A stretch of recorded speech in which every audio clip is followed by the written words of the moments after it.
Alpha palliative Mala centre ഇഫ്താർ സംഗമം സംഘടിപ്പിച്ചു. മാള ജുമാ മസ്ജിദ് ഇമാം സുബൈർ മന്നാനി ഉദ്ഘാടനം ചെയ്തു. ഇവിടുത്തെ ഇഫ്താർ സംഗമം അതിൽ നിന്നും വ്യതിരിക്തമായി നിൽക്കുന്നു എന്ന് ഞാൻ മനസ്സിലാക്കുന്നുണ്ട്.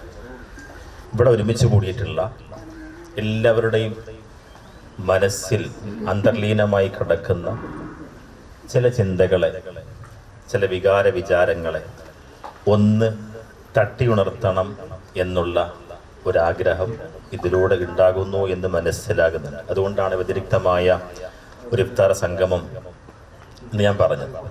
ഇവിടെ ഇപ്പോൾ ഒരുമിച്ച് കൂടിയിട്ടുള്ളവർ ആരോഗ്യമുള്ളവരാണ് അല്ലേ? പൂർണ്ണ ആരോഗ്യവാന്മാരുണ്ട്, അസുഖങ്ങളൊന്നും ഇല്ലാത്ത ആൾക്കാരുണ്ട്, ഒരു ഭാഗികമായി ചെറിയ ചെറിയ അസുഖങ്ങളൊക്കെ ഉള്ള ആൾക്കാരും, എന്നിരുന്നാലും ആരോഗ്യവാന്മാരാണ്.